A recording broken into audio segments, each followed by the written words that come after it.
नमस्कार दोस्तों, आज हम जानेंगे कि एक्चुअल में रावण का प्लान क्या होता है।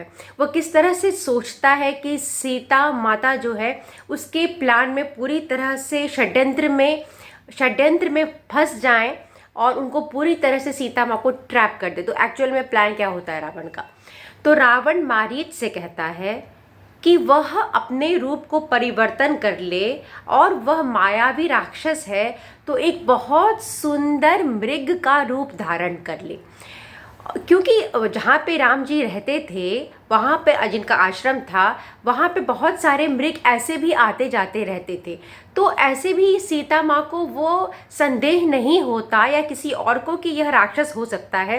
इसीलिए प्रोबेबली उन्होंने ये रावण ने कहा कि तुम एक मायामयी मृग का रूप ले लो जो कि इतना सुंदर हो कि सीता उसे देखते ही रह जाए और उसके प्रति आकर्षित हो जाए, और वह आकर्षण इतना अधिक हो, वो आकर्षण इतना स्ट्रांग हो कि वो पूरी उस माया के जाल में फंस जाए और सीता को यह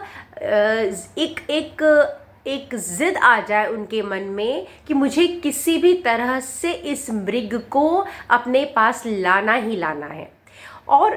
और जब वो सीता के मन में यह विचार आ जाएगा, वह राम जी से, लक्ष्मण जी से कहेंगी, जिद करेंगी। उसके बाद क्या होगा कि राम जी जाएंगे सीता के बात को मानने के लिए, उस मृग के पीछे पीछे राम जी जाएंगे।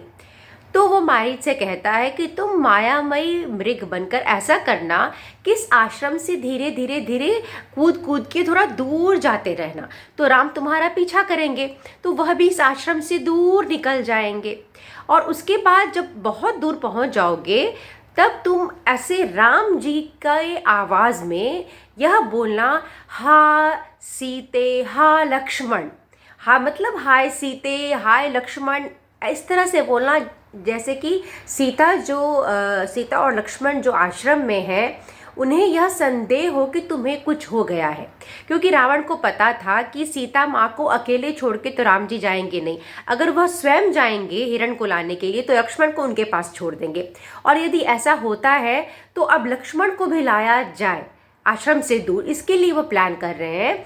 तो वो मारीच से कहते हैं तुम दूर जाने के बाद ऐसा ज़ोर से चिल्लाना, बहुत ज़ोर से, हाय लक्ष्मण, हाय सीते।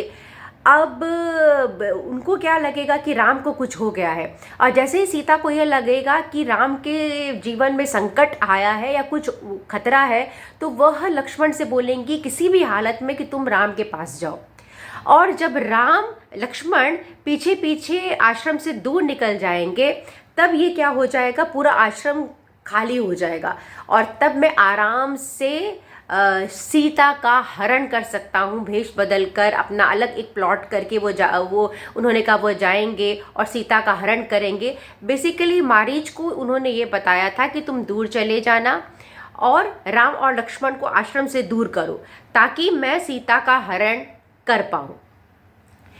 तो यह बताता है कि कहानी की ये जो रावण जो इतने बुद्धिमान हैं और सशक्त हैं, उन्हें भी पता है कि जब व्यक्ति का जन्म मनुष्य रूप में होता है तो सबसे अधिक ज़्यादा जो उसे कमज़ोर करती है वह है माया।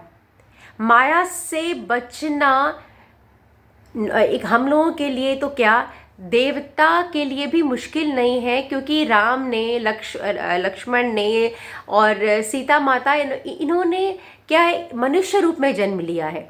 तो ये जो माया है, उनके लिए भी माया को से बचना इतना आसान नहीं है। माया का जाल बहुत ज़्यादा सशक्त होता है, और इसीलिए रावण ने यह सोचा कि माया से ही मैं सीता का हरण कर सकता हूँ। और इसीलिए कहा भी गया है कि हम लोगों में जो हम अध्यात्म में पढ़ते हैं कि सबसे अधिक जो व्यक्ति को कमज़ोर करने वाला वो माया होता है, और धीरे धीरे हमें किस प्रकार से अपने माया पर नियंत्रण करने की आवश्यकता है। उम्मीद करती हूँ मेरा वीडियो आपको पसंद आ रहा होगा। मुझे सुनने के लिए बहुत बहुत धन्यवाद।